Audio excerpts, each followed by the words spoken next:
तो स्वागत है एवरीबॉडी लेक्चर 7 में। टॉपिक चल रहा है इंडियन लिटरेचर और परफॉर्मिंग आर्ट, जिसमें पार्ट 1 पार्ट 2 ऑलरेडी आ चुका है। होपफुली आपने उसको देख लिया होगा। अगर नहीं देखा है तो I recommend you to watch those lecture first. ये रहा कुछ डिटेल मेरे बारे में। आपको मालूम ही है, in case you need personal counselling, last point पे फोकस करो कि इन केस यू या फिर आपके भाई बंधु सखा मित्र कोई भी पर्सनल काउंसलिंग की जरूरत हो, बात करना हो प्रिपरेशन के रिगार्डिंग या फिर मेंटल स्टेट के रिगार्डिंग, तो इन सब मानवीय कारणों की वजह से मैंने स्टार्ट किया काउंसलिंग वाला सेशन भी। तो in that case if you need या फिर आपके भाई बंधु सखा मित्र को जरूरत है तो you can fill out the form given in general description. आगे बढ़ते हैं। ये इंपॉर्टेंट इंस्ट्रक्शन जैसा कि हर वीडियो में होता है, होपफुली अभी तक आपको एकदम क्लियर हो गया होगा। तो आगे बढ़ते हैं। ध्यान रखना है आपको किसका, credit system as well as scientific temperament का। ये रहा पहला क्वेश्चन आपके सामने। Among the four works mentioned below, which one is encyclopedia in nature? Encyclopedia क्या होता है, आपको बचपन से पढ़ते आ रहे हो। encyclopedia मतलब एक ऐसी बुक जो सारी के सारी सब्जेक्ट को कंटेन करे, है ना, उसमें सारे सब्जेक्ट मिल जाए आपको। तो एवरीवन, वाराह मिहिरा द्वारा लिखा गया बृहद संहिता क्या है? एक इंसाइक्लोपीडिया है इन नेचर। देखो डिटेल में कि बृहद संहिता एक 6th century Sanskrit language encyclopaedia compiled by Varaha Mihira. ठीक है, इसमें टोटल 106 चैप्टर है। कैसे कैसे टॉपिक है, एस्ट्रोनॉमी एस्ट्रोलॉजी से लेकर सारे के सारे लगभग इसमें आपको मिल जाएंगे। ये देख सकते हो आप, परफ्यूमरी, मेडिसिन और मेनी मोर। साथ में आपको ध्यान रखना है कितने सब्जेक्ट के होने के लिए ही इसको, होने की वजह से ही इसको इंसाइक्लोपीडिया बोलते हैं। बोलो एकदम क्लियर हुआ क्या? अच्छा, वाराह मिहिरा के बारे में एक और बात कि वो एस्ट्रोलॉजर और एस्ट्रोनॉमर थे जो रहते थे उज्जैन इंडिया में। इतना ध्यान रहेगा आपको बस। नेक्स्ट, अब बाकी जो बुक है उसके बारे में डिटेल। अमरकोश की बात करें तो एक थियोरस ऑफ संस्कृत वर्ड्स। थियोरस मतलब कि सिनोनिम, समझ रहे हो ना, जैसे इंग्लिश में हम देखते हैं एक शब्द के अनेक शब्द, ऐसे ही संस्कृत वर्ड में जो थियोरस है, होपफुली प्रोनाउंसिएशन मेरा ठीक हो, तो अमर सिम्हा ने इसको कंपाइल किया था, जिसका नाम है अमरकोश, जिसमें आपको एक शब्द के अनेक शब्द मिल जाएंगे संस्कृत वर्ड के, ऑब्वियस 4th सेंचुरी एडी में। और जो ऐसे कंपाइल करता है या फिर डिक्शनरी बनाता है उसको एवरीबॉडी लेक्सियोग्राफर बोलते हैं। नेक्स्ट है हमारा सिद्धांत शिरोमणि। क्या है? एक ट्रीटाइज है। ट्रीटाइज क्या होता है? कोई स्पेसिफिक सब्जेक्ट पे लॉन्ग फॉर्म में, बहुत ही ब्रीफ में, है ना, पूरा पूरा डिटेल। तो ट्रीटाइज ऑन मैथमेटिक्स मतलब पूरा मैथमेटिक्स की बात हो रही है इस पूरे बुक में। एंड एस्ट्रोनॉमी और मैथमेटिक्स एंड एस्ट्रोनॉमी, ये दो सब्जेक्ट है इस पर्टिकुलर बुक में। किसने लिखा था इसको? भास्कर सेकंड ने लिखा था। 12th सेंचुरी मैथमेटिशियन और एस्ट्रोनॉमर थे। ठीक, Siddhanta Shiromani, Bhaskara second, 12th century mathematician and astronomer. अगला, अष्टांग हृदयम क्या है? Compendium of Ayurveda written by Vagbhata, a 7th century physician. चलो, होपफुली आपको पहले के साथ साथ ये तीनों भी क्लियर हो। नेक्स्ट क्वेश्चन आपके लिए, which one of the following pairs of king of ancient और medieval periods of Indian history and the works by them is correctly match? ध्यान रहे, करेक्टली मैच पूछ रहा। तो एवरीवन, इसका करेक्ट आंसर है महेंद्र वर्मन ने लिखा था मत विलासा प्रहसना। मत विलासा प्रहसना अब क्या है डिटेल में देखते हैं, देखो ध्यान से। मत विलासा प्रहसना एक वन एक्ट संस्कृत प्ले है by Pallava king Mahendravarman one. Satirised Kapalika, satirise मतलब सटायर वे में, एवरीबॉडी हंसी मजाक वे में। It included Kapalika, Pashupata, Shaivite, Buddhism और Jain sect in 7th century Kanchipuram में। It comically portrays a dispute between a drunken Kapalika mendicant, a Buddhist monk, and other were a stolen skull bowl, offering insight into the religious diversity of that time. ठीक है, बस ये ध्यान में रखो कौन सी रचना है और किन्होंने लिखी है, कब लिखी है, इतना ध्यान रहेगा कि आपको। अच्छा, बाकी जो ऑप्शन में 3 चीजें थी उसको भी ध्यान से देखो। समरंगन सूत्रधार की बात करें, attributed to Paramara king Bhoja of Dhar, is an 11th century Sanskrit treatise on Indian architect. बस इतना ध्यान रखो। अगला, The Manasolasa, composed by King Someshwar III of the Kalyani Chalukya dynasty, एक 12th सेंचुरी संस्कृत टेक्स्ट है। अगला, अमुक्त मल्यादा क्या है? तेलुगु इपिक पोयम है by Krishna Deva Raya of the Vijayanagara empire in 16th century. तो किन्होंने लिखी है, कब लिखी है ना, और क्या लिखी है, बस ये 3 चीज आपको ध्यान में रखना है हर एक टेक्स्ट के लिए। नेक्स्ट क्वेश्चन आपके सामने, Babur wrote his memories in Turki. बिल्कुल सही बात है एवरीबॉडी। टर्की मेमोराइज का मतलब, मेमोर्स का मतलब होता है ऑटोबायोग्राफी, एवरीबॉडी, है ना। और बोल रहा Turkey was the official language of the Mughal court. बिल्कुल गलत, एक क्वेश्चन ऑलरेडी हम कर चुके हैं, याद कीजिए। मैंने बताया था कि टर्की उसका मदर टंग था। किसका? बाबर का मदर टंग क्या था? टर्की था, लेकिन पर्शियन लैंग्वेज जो है वो मुगल कोर्ट का ऑफिशियल लैंग्वेज था। होपफुली इसको आपको बहुत अच्छे से याद आ रहा हो। तो पहला सही, दूसरा गलत। अगर आपने मिडिवल हिस्ट्री वाला मेरा कोर्स देखा है, उसको भी इसी तरीके से पूरा पूरा कंपाइल किया है। इस चैनल पे आपको हर एक प्लेलिस्ट मिल जाएगी एवरीबॉडी, एक बार विजिट तो करके देखो। होपफुली आपने पहले ही देख लिया हो। तो बता ही दिया मैंने, तुजुक के बाबरी, इसको बाबरनामा भी बोलते हैं। क्या है? ऑटोबायोग्राफी ऑफ बाबर है। Turki was his mother tongue और he wrote his memoirs Tuzuk e Baburi, किसमें? टर्किश लैंग्वेज में। और मैंने बता दिया पर्सियन है। क्या पर्सियन था? Where is the official language of Mughal. और टर्की क्या था? टर्की क्या था? उसका मदर टंग था। इतना क्लियर है आपको? नेक्स्ट क्वेश्चन आपके सामने है। Who among the following is the author of the book बंदी जीवन? तो बंदी जीवन के ऑथर का नाम है एवरीबॉडी सचिंद्रनाथ सान्याल। ये देखो ध्यान से। एक बंदी जीवन मतलब लाइफ ऑफ कैप्टिविटी, है ना। एक autobiographical 3 part account written by Sachindranath Sanyal. Was an Indian revolutionary and a prominent figure in the Indian independence movement. He was one of the founding member of the HRA, Hindustan Republican Association, and played a significant role in various revolutionary activity against British colonial rule. आपको मालूम ही है, don't worry, modern history में और detail में देखेंगे इनके बारे में। नेक्स्ट क्वेश्चन आपके सामने। Who among the following were referred as the theories in ancient India? याद कीजिए, थेरी घाट करके, है ना, थेरी गथा करके एक हमने पढ़ा था कि बुद्धिस्ट टेक्स्ट है। तो एवरीबॉडी, थेरीज का मतलब होता था एल्डर नन्स इन बुद्धिज्म, ठीक है, उनको थेरीज बोलते थे। तो देख सकते हैं एक्सप्लेनेशन में कि Theri Gatha often translated as a verse of elders nun. क्या थेरी का मतलब होता है? थेरी एल्डर मतलब फेमनाइन और गाथा का मतलब वर्सेस। एक बुद्धिस्ट टेक्स्ट है, collection of short poem of early women who were elders nun. इतना ध्यान रहेगा। चलो next question. The name the location of the musical inscription containing group of, मतलब कि लोकेशन बताना है किसका, कि musical inscription containing group of musical notes arrange for a benefit his people by king in the 7th या फिर 8th century C में। ठीक है, 7th और 8th सेंचुरी सी में क्या बताना है? म्यूजिकल इंस्क्रिप्शन कहाँ पे लोकेटेड है, उसका लोकेशन बताना है। तो इसका करेक्ट जवाब है एवरीबॉडी ऑप्शन डी, क्या? कुतुमिया मलाई। ठीक है, आपको ध्यान रखना है, बहुत ही फैक्चुअल क्वेश्चन है। ठीक है, तो घबराना नहीं है कि अरे सर ऐसे क्वेश्चन तो कर नहीं पाते। भाई ऐसे क्वेश्चन आते हैं जिसमें आपको कुछ भी एकदम पता ही अता नहीं रहता कि कैसे इसको अटेम्प्ट करना है। तो ऐसे टाइप के क्वेश्चन को मेरा जो एकदम श्योर शॉर्ट मेथड है वो है कि छोड़ दो। क्यों? क्योंकि जरूरी है ना। वहां पे अपनी एनर्जी दिमाग वेस्ट करने से बेहतर है ऐसी जगह पे लगाओ जहां से कुछ आउटपुट मिले और बेहतर मिले, करेक्ट मिले। तो देखो, कुटुमिया मलाई एक लोकेशन है म्यूजिकल इंस्क्रिप्शन कंटेनिंग, मतलब वही जो पूछा था। अब ये देखो ध्यान से, इस इंस्क्रिप्शन को लिखा गया है पल्लवा ग्रंथ स्क्रिप्ट में and it is celebrated musical inscription as it gives the musical note in 7 classical ragas. क्या सारे गामा आपको मालूम है। अगला क्वेश्चन आपके लिए, बोलना which one of the following works was composed by Krishna Deva Raya on statecraft in Telugu. तो इसके लिए 4 ऑप्शन आपके सामने। तो ये भी बहुत ही फैक्चुअल क्वेश्चन है एवरीबॉडी। करेक्ट जवाब है इसका अमुक्त मर्यादा, है ना। ऑप्शन ए इसका करेक्ट जवाब है। ध्यान से देखिए क्या क्या ध्यान में रखना है आपको। कृष्ण देव राय कहाँ पे? स्टेट क्राफ्ट इन तेलुगु, क्या नाम है? अमुक्त मर्यादा। और बात करना और आपको क्या ध्यान में रखना है कि विजयनगर एम्पायर के एक राजा थे, है ना।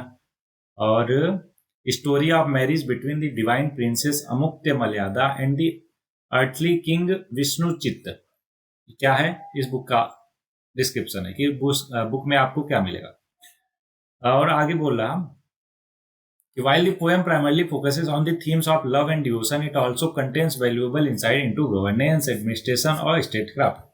ठीक, next question. Who among the following pioneering women serialized her autobiography अमर कथा बिटवीन 1910 से लेकर 1913 तक? तो करेक्ट जवाब है एवरीबॉडी विनोदिनी दासी। अब ये क्या है, ध्यान से समझो। मुझे मालूम है कि बहुत ज्यादा फैक्चुअल क्वेश्चन हो रहा, पर फैक्चुअल क्वेश्चन में आपका नॉलेज ही काम में आ सकता है एवरीबॉडी। क्यों? क्योंकि यहाँ पे मेथोडोलॉजी जो है, एलिमिनेशन या फिर बाकी टेक्निक उतना काम तो करती नहीं, राइट। इसलिए आपको अगर नॉलेज है तो बहुत अच्छी बात है, अगर नहीं है तो छोड़ के आगे बढ़ो। ठीक है, देखो, विनोदिनी दासी the pioneering women in the theatre और परफॉर्मिंग आर्ट। तो अब आ जाए कि विनोदिनी दासी किससे रिलेटेड है? थिएटर और परफॉर्मिंग आर्ट से इंडिया में। सीरियलाइज हर ऑटोबायोग्राफी टाइटल अमर कथा बिटवीन 1910 से 1913। डेट ध्यान में रखना है, और जो टाइटल है अमर कथा वो, और विनोदिनी दासी कब से थिएटर और परफॉर्मिंग आर्ट से रिलेटेड है, इतना ध्यान रहेगा क्या। चलो नेक्स्ट है आपके सामने, विच one of the following pair of newspaper and editor is not correctly match. ध्यान रहे, नॉट करेक्टली मैच। नवजीवन महात्मा गांधी जी ने लिखा था, बिल्कुल सही। महारत्ता बाल गंगाधर तिलक, बिल्कुल सही। बंगाली सुरेंद्रनाथ बनर्जी साहब ने, बिल्कुल सही। वॉइस ऑफ इंडिया जी के गोखले, बिल्कुल नहीं। एवरीबॉडी, ये किसने लिखा था, याद कीजिए। बिल्कुल सही, दादा भाई नौरोजी जी ने लिखा था। तो करेक्ट ऑप्शन, मतलब गलत पूछा था हमारा, गलत डी हो जाएगा। क्यों? क्योंकि किसने लिखा था, दादा भाई नौरोजी। ठीक है, ओके। बाकी भी आपने रिवाइज कर लिया। तो नवजीवन जो है एक newspaper founded by Mahatma Gandhi, कब? 1919 में, and he served as its editor. Mahratta की बात करें एवरीबॉडी, तो एक प्रोमिनेंट न्यूज़पेपर एस्टेब्लिश बाय बाल गंगाधर तिलक, कब? 1881 में। बंगाली जो है प्रोमिनेंट इंग्लिश न्यूज़पेपर था, फाउंडेड बाय सुरेंद्रनाथ बनर्जी, कब? 1879 में। ओके, नेक्स्ट क्वेश्चन आपके सामने। फिर से यहाँ पे लिटरेरी वर्क है और ऑथर है। तो देखो, मृक्ष कटिकम कितनी बार आ चुका है आपको मालूम होना चाहिए अभी तक। तो बी का तीसरा, कि ए कम से कम 6 से 7 बार आ चुका है क्वेश्चन में, है ना। तो इसलिए मैं कहता हूं कि अगर PYQ आप लगाते हो तो उससे बेनिफिशियल है ना, और कुछ भी नहीं होता। ऑब्वियस है, नॉलेज तो अलग बात है। बी का तीसरा देखो कौन कौन से ऑप्शन में है। तो ए में है और सी में है, तो ऑप्शन ए, बी और डी तो हट गया। बचा कौन सा? और है दूता घटोत्कच। होपफुली मेरा प्रोनाउंसिएशन ठीक हो, अगर कहीं पे गलती हो जाए एवरीबॉडी तो माफी। तो इसका करेक्ट जवाब है एवरीबॉडी की भाषा, है ना, भाषा या फिर भाषा। होपफुली मेरा प्रोनाउंसिएशन ठीक हो। तो उन्होंने लिखा था। तो ए का दूसरा देखो किसमें है, ए का दूसरा है सी में। तो करेक्ट ऑप्शन इसका सी हो जाएगा। मतलब कुछ ऐसा ऑर्डर चलेगा, 2, 3, 4 और 1। मतलब कि किरातर जूनियम जो है चौथा, भरावी ने लिखा था। और रवनवादा जो है भाटी साहब ने लिखा था। होपफुली इतना आपको एकदम अच्छे से क्लियर है। ठीक, चलो आगे बढ़ते हैं। Which one of the following is not the work of अश्वघोष, है ना। अश्वघोष का कौन सा चारों में से वर्क नहीं है? बाकी सब उन्होंने लिखा है, केवल एक चीज नहीं लिखा, क्या? तो करेक्ट जवाब है एवरीबॉडी मंजूश्री मूलकल्पा, है ना। ये उन्होंने नहीं लिखा। बाकी उन्होंने लिखा है सरिपुत्र प्रकारणन और बुद्ध चरित और सौंदर्य नंदा। होपफुली मेरा प्रोनाउंसिएशन ठीक हो। पहला, दूसरा, तीसरा किन्होंने? अशोक घोष साहब ने लिखा है, चौथा नहीं लिखा है। तो बात आती है चौथा किसने लिखा है, ध्यान से देखो। is not attributed to Ashoghosh. Ashoghosh was an important figure in ancient Indian literature और Buddhist philosopher and poet. ठीक है, बुद्धिस्ट फिलोसफर थे और पोएट भी थे। He is known for his significant contribution to Buddhist literature. अब ये सारी की सारी जो उन्होंने लिखा उसके बारे में डिस्क्रिप्शन है एवरीबॉडी। जैसे सरिपुत्र प्राकरण की बात करें तो एक वर्क एट्रीब्यूटेड टू अशोघोष। It is a Sanskrit text that narrate the story of Sariputra, one of the chief disciples of Gautama Buddha. इसी तरीके से बाकी दो जो तीनों रचनाएं थी उनके बारे में है। देखो, मंजूश्री मूलकल्पा जो है text primarily focuses on the bodhisattva Manjushri, who represent wisdom and is regarded as the significant figure in Mahayana Buddhism. ध्यान रहेगा आपको। ठीक, किसने लिखा था वो बस ध्यान में रखो, इतना ही नफा। अगला है which one of the following statement on the issue of ownership according to Smriti literature is not correct. Not correct हमसे पूछा है ओनरशिप के बाद में। पहला, the paternal estate was to be divided equally among son. बिल्कुल सही बात है ना। जायदाद को जो है क्या करना है, इक्वली डिवाइड करना है सारे के सारे सन्स में, पुत्रों में। Women were allowed to retain the gifts they receive on the occasion of their marriage. बिल्कुल ठीक है। The gifts to women on the occasion of their marriage were known as Shridhan, है ना, स्त्रीधन। बिल्कुल सही बात है। स्त्रीधन was not inherited by the children without the permission of the husband. ऐसा कुछ भी नहीं है, बिल्कुल वो इनहेरिट कर सकते थे। तो गलत क्या है एवरीबॉडी? ऑप्शन डी गलत है, और वही हमसे पूछा था, इसलिए इसका करेक्ट जवाब हो जाएगा ऑप्शन डी। बाकी देख सकते हैं एक्सप्लेनेशन में कि ट्रेडिशनल हिंदू सोसाइटी में स्त्री धन रिफर्स टू द गिफ्ट। अरे भाई, आजकल जिसको आप डाउरी बोलते हो, दहेज, है ना, स्त्री धन कहते थे पहले। Received by women on the occasion of her marriage which includes movable और immovable property, jewellery and other assets. These gifts were considered the woman's absolute property and were not subjected to control या permission of her husband या फिर children। ठीक है,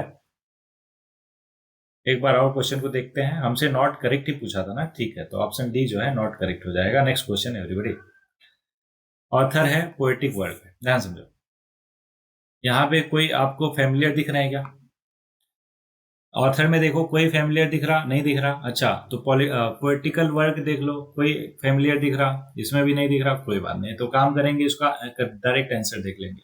तो correct answer है 4, 3, 2, 1। अब ध्यान से समझो, इसका है 4, 3, 2, 1। तो अब आप देख गए ना कि वृंदावन दास जी ने क्या लिखा था, चैतन्य मंगल लिखा था, और कृष्णदास कविराज जी ने चैतन्य चरित्र मित्रा लिखा था, चरित्र मित्र। एक बात बताओ, आप आपको इन चारों ऑप्शन में से नहीं आइडिया था, मेरे को तो नहीं था, होपफुली आपको होगा, और अगर नहीं है तो आगे से ध्यान रखो कि ऐसे टाइप का क्वेश्चन अगर आए तो अब कर पाओ। क्यों? क्योंकि अभी हमने देख लिया ऑथर और उनका पोएटिक वर्क, ठीक है, तो स्पेसिफिकली कॉपी में लिखना है और इसको ध्यान में रखना है। नेक्स्ट क्वेश्चन आपके सामने। अच्छा, इन सब के बारे में है कि कौन कौन क्या क्या चीजें हैं। देखो, वृंदावन दास की बात करें तो he is the author of Chaitanya Mangal, जो कि है एक epic based on the life of Chaitanya. Chaitanya played an important role in development of Bangla arts and literature. Krishnadas Kaviraj ji की बात करें, he is the author of the Chaitanya Charitamrita. Charitamrita is a significant biography documenting the life and teaching of Sri Chaitanya Mahaprabhu, the founder of Gaudiya Vaishnava Sampradaya, written primarily in Bengali with Sanskrit verses. आगे मुकुंदरम चक्रवर्ती की बात करें, he is the author of the Chandi Mangal. It recounts the story of goddess Chandi's constant battle to stabilise her cult among human. देखो, इतना detail अगर आप याद रख सकते हो तो बहुत अच्छी बात है, अदरवाइज आप ऑथर और उनका पोएटिक वर्क जो है, इतना दो चीज तो ध्यान में रखो। अब लास्ट भी देख लेते हैं, जब इतना देखा है तो रामेश्वर भट्टाचार्य जी क्या है, ऑथर हैं ऑफ द शिव संकीर्तन, it is a story of God Shiva. चलो, होपफुली इतना क्लियर है। नेक्स्ट क्वेश्चन आपके लिए बोल रहा, which one of the following scholar of Akbar court translated Bhaskaracharya Lilavati into Persian. तो फैजी साहब ने ट्रांसलेट किया था भास्कराचार्य का लीलावती किसमें, पर्शियन में। अब क्या क्या ध्यान में रखना है आपको, देखो इससे कितने सारे इंफॉर्मेशन आपको क्लियर हो। तो फैजी कौन थे? एक राइटर थे, ट्रांसलेटर थे, किसके कोर्ट में, अकबर के टाइम पे। कॉन्टेम्परेरी किसके होंगे? ऑब्वियस है अकबर के। क्या किया था उन्होंने? भास्कराचार्य के लीलावती को। तो लीलावती किसने लिखा था? भास्कराचार्य जी ने लिखा था। क्या है लीलावती? मैथमेटिक्स पे एक बुक है।